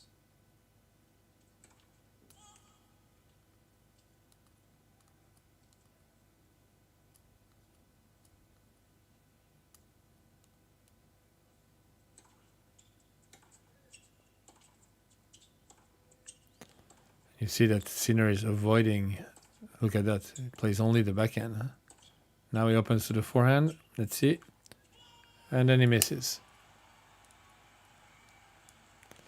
That would be amazing if Fonseca finds a way to break back. Big reaction, and that will just bring the crowd into this game.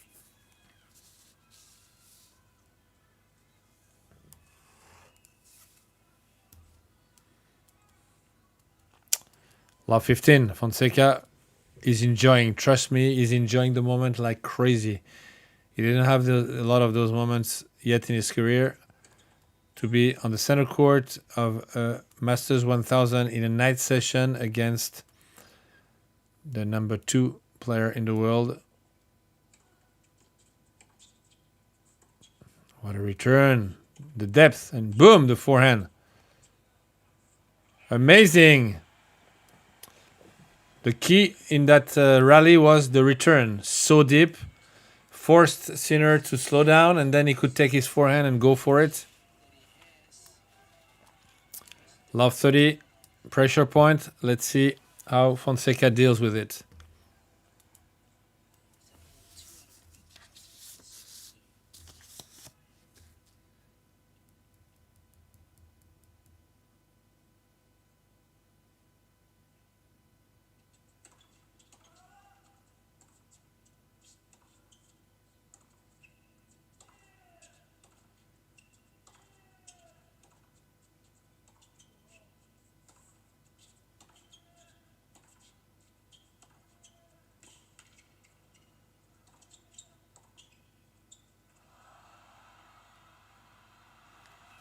Oh, it's out!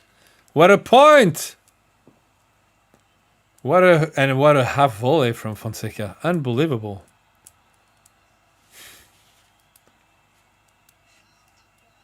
And this is really unexpected.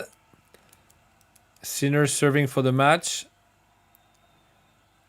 Didn't serve first serves. But then Fonseca really took his chance so well. That's the second break point of the whole match now. He had one very early in the first set. Let's see the reaction. But a return again, the depth. Oh my God! And what a break! What a break! Corgi Leonidas, what happened to Sinner, man? What happened to Sinner? He didn't serve. He served only 1 or 2 first serves in the game, but I think it's more Fonseca who raised the level like crazy. I mean, how deep were those returns, and the way he took his chance.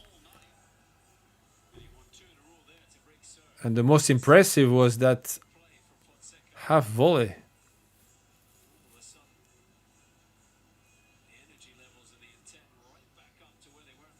Anyway, on the slow motion, you see that Fonseca is going full power.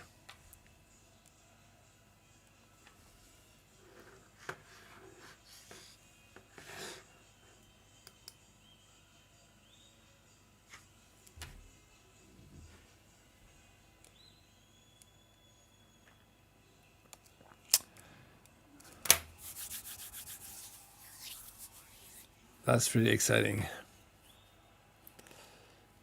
Now, for Fonseca, one of the keys will be to serve first serves.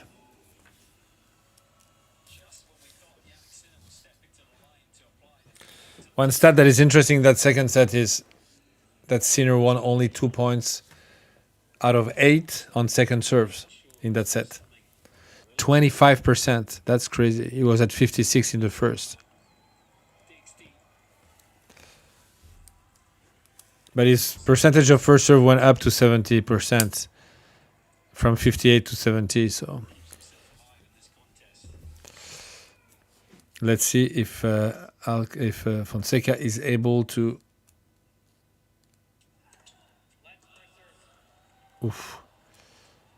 win his service game.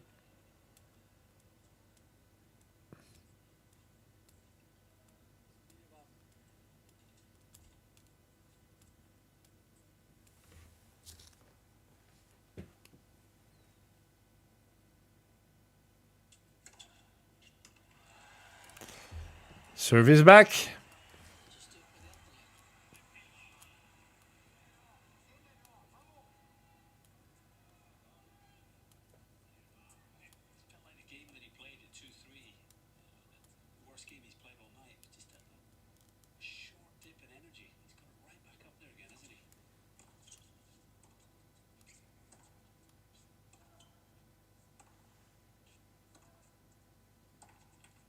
And a mistake from Sinner.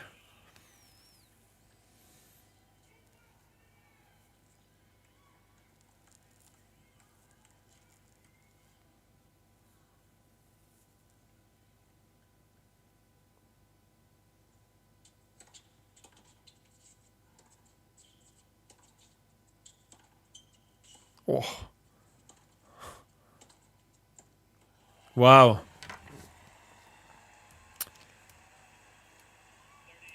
Yeah, that's something that Sinner hasn't done really well in the match, because Fonseca is going a lot down the line to his forehand, but without hurting him. And Sinner was very conservative and was hitting back his forehand to Fonseca's backhand instead of taking advantage of it and going cross court with angle, which he does usually so well. Oh, 40-15.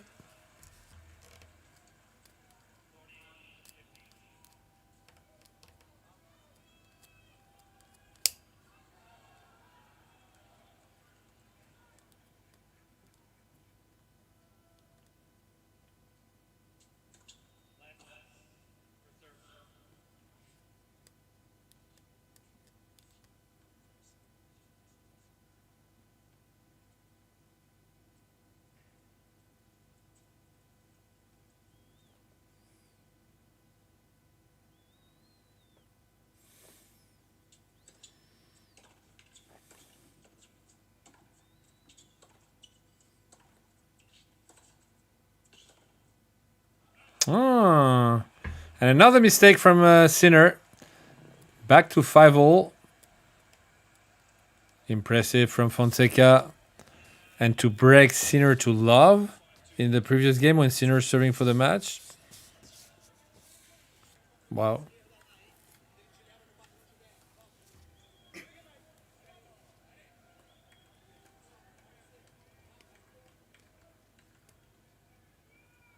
Tell you what, this crowd is suddenly re-engaged in a big way.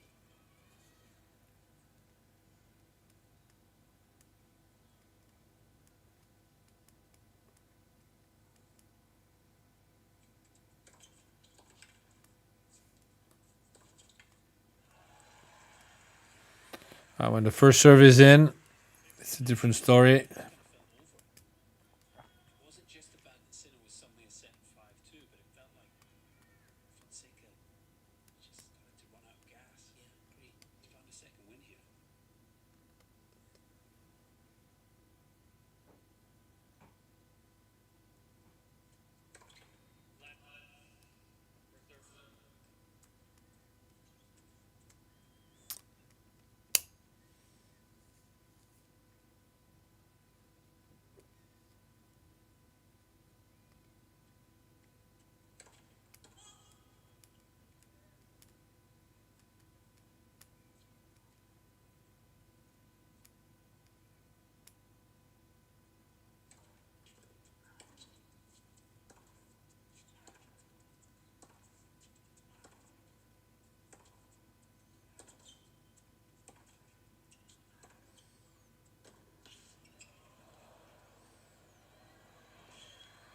Wow.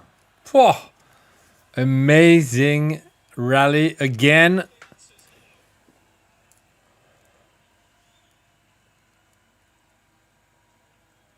This backhand down the line made a difference, and the drop shot is really, really well touched. Just didn't quite get the width, but what a cover, what a move from Fonseca.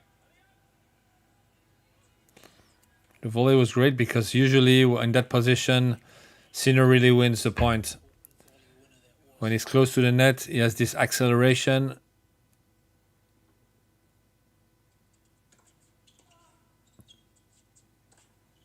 Oh.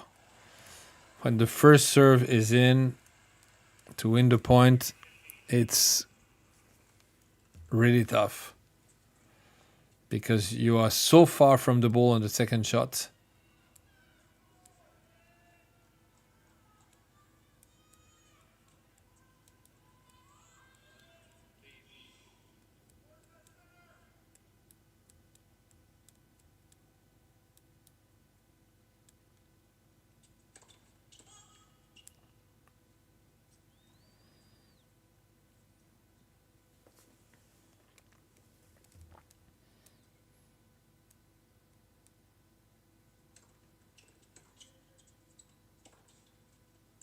when you don't hurt him and you play at a slower pace, boy, you're punished.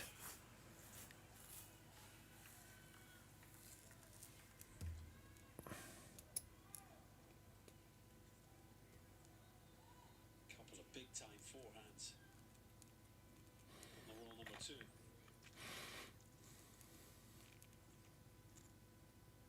Takes the sting out of the game.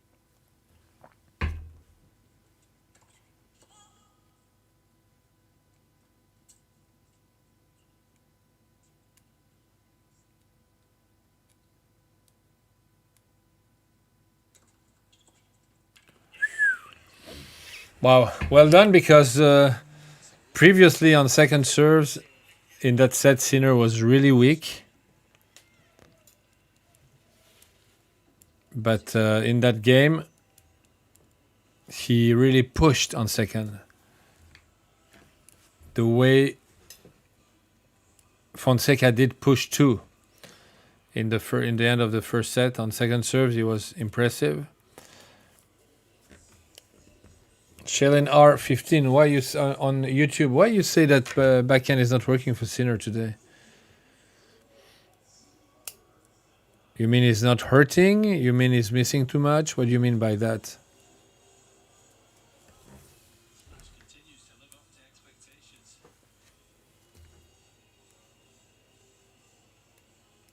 And the forehand of Sinner is interesting because he has a very extreme grip, so he's not able, like Alcaraz or Roger, Rafa, Del Potro, he cannot have his arm fully extended when he hits the ball because of the grip. Because if you turn like this, look, my elbow's bending, so he's like this. So he's losing a lot of extension, a lot of distance between the shoulder and the hand by being bent. And this results in less power. But he compensates that less power by extra power because he's extremely loose, unbelievably loose, and plus he's taking the ball very early.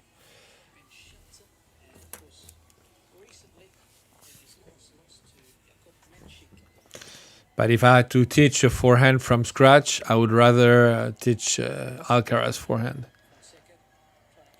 because the technique is a bit cleaner, and when you don't have the looseness of Sinner, then it's a disadvantage to have the arm bent when you're in contact with the ball.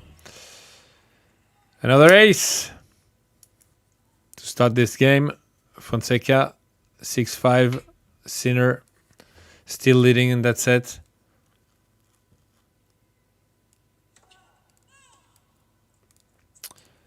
That's the advantage of serving first, to be leading. Wow. Huh. Yeah, that was a great serve body, but Sinner found a way to put the ball in, and then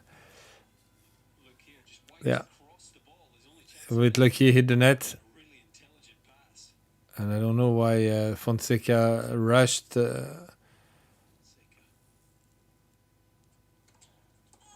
cross court when he was at the net, because I think his approach was really good. It was deep.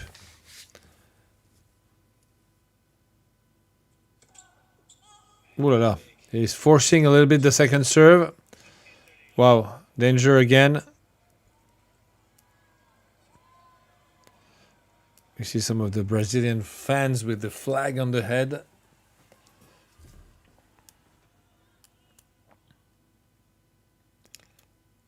$15.30. Ay, ay, ay. Forcing again the first serve this time.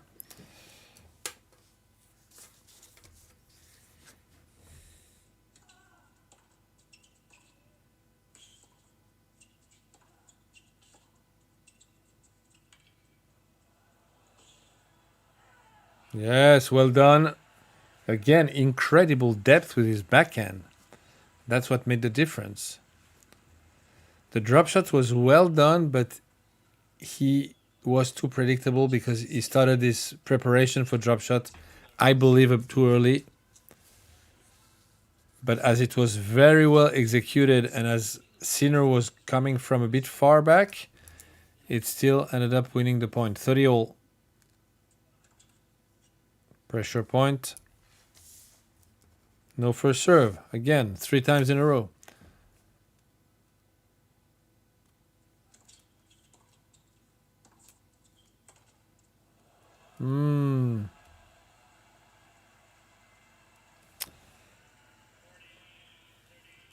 That's a big mistake, especially on that special point and special moment of the match. Fonseca played down the line, but right in front of him, but short.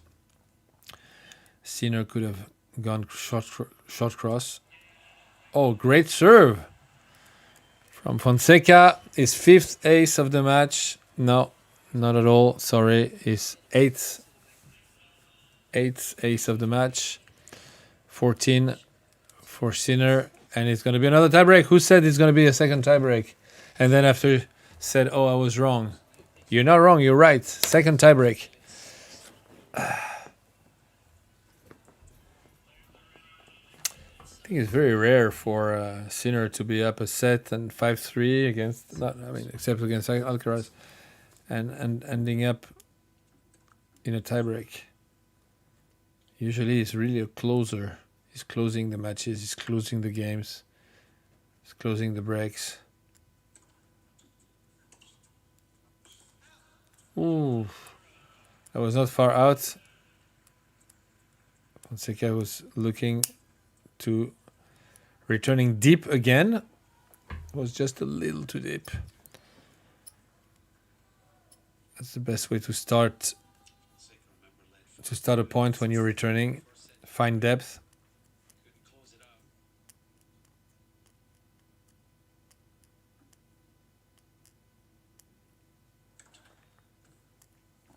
Because always remember that the server ends up after he served inside the court. So when the answer is deep, he has to move back and he's hitting the ball moving back. And then in general, you have the control. Oh my God. Wow. He almost hit him in the face on that forehand. Wow. So much power. And he went straight at him. Wow. Oh, crazy. Oh, full power on him.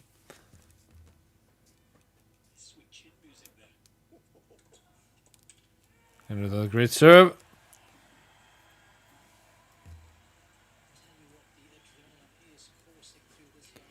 OJ young boy, who wins tomorrow, Novak or Draper? Ha! I think Novak because I think he's motivated in that tournament. I mean, so far what he's shown, fighting 3 sets, twice in a row. Last year, he would have given those matches because he was not interested that much. This time, it looks like he's locked in. If he's locked in, yeah, he's going to win, I think. Even though I have huge respect for Jack and his power also. Such a powerful player. What an angle.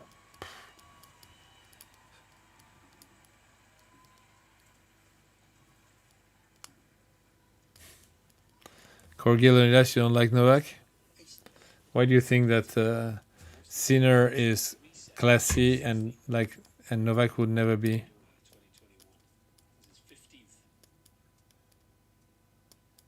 In what way classy? What do you mean?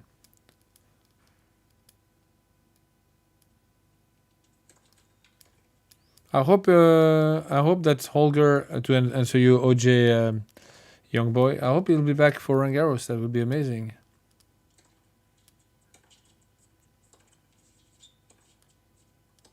Wow, what a depth again. Depth is a killer.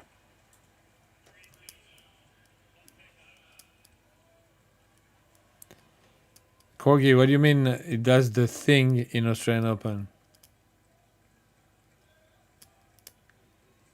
I have a text message from my team asking me if to confirm that we do Novak against Draper tomorrow, but I did. I said we're going to call that match. So yes. Oh, almost hit the ball kid out of anger, yeah.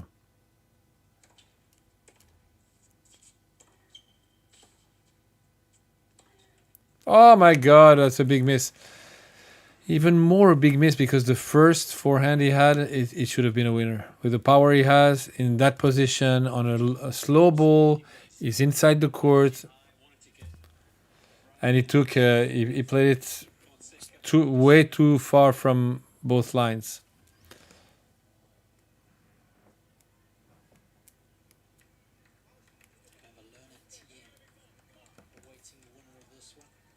It's funny, Corgi, that you say that you don't like Novak because of what he did at the Australian Open, getting angry. It's often how it's interesting how a lot of people want players to be perfect.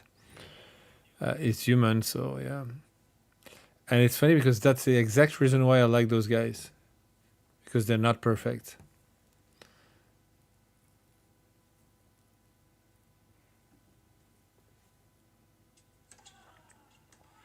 Huge serve from Fonseca, for example. I love Medvedev. Love Medvedev. I mean, on top of it, I know him and he's an amazing guy, but even though I would not know him at all and just watch the matches, I would love him. I think he's incredible sense of humor, but yeah, he loses it sometimes. He does crazy things. Actually, it's so funny when he gets crazy. But yeah, I love the fact that some guys are not perfect. What I don't like is bad people.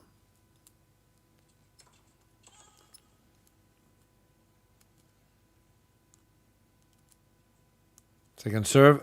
Oh, he decides to come close to the line to return this one, and even inside the baseline. That was not a good idea, because when you're inside the court and you hit the ball, you're 1 meter inside, you have to hurt. If you don't hurt, you're in the worst position. That's what happened to him. So close this match. 4-all in the tiebreak. I love Kyrgios. OJ, young boy. Yeah. I regret that he didn't put more effort to be better, because I think he could have been amazing, but I like the guy.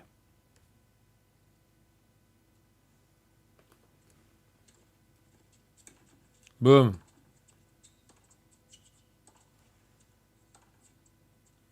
Change direction. Change direction. Change direction. Ah. Yeah. But when Fonseca was a bit out of the court on his backhand and he went down the line, then he exposed himself a lot. And this is where the dynamic of the rally changed.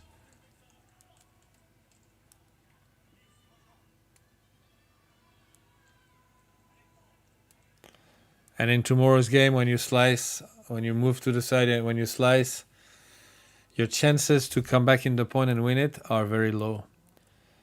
The level is too high. 4-5.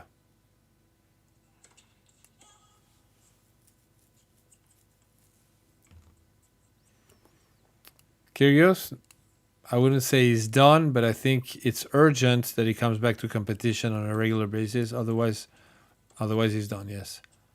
Too short and too slow. Slice. And done. 2 match points. It's interesting how at 4-all yes, Sinner's level, yes, but I would say I think more than Fonseca slowed down. But again, it's so difficult to maintain that level of intensity, which is insane. Okay, let's save yours first, and then we'll take care of Sinner's match point of Sinner on his own serve. Now you're on your serve. It's going to be second serve, so danger.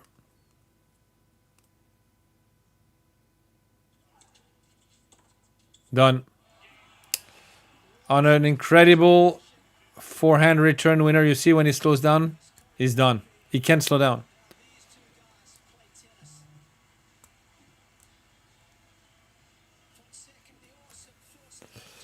I like the reaction of Fonseca. He was correct at the net, but doesn't respect in a bad way.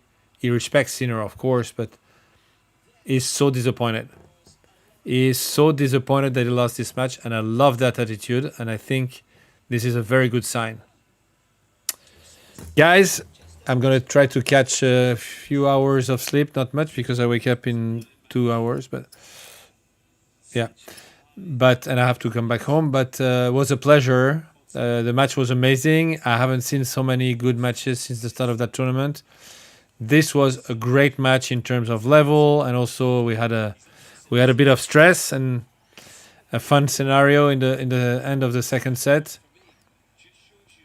Thank you for watching that with me. I'll be back tomorrow for the match between Novak and Jack Draper. Have a great night or have a great day, depending on where you are. Bye-bye.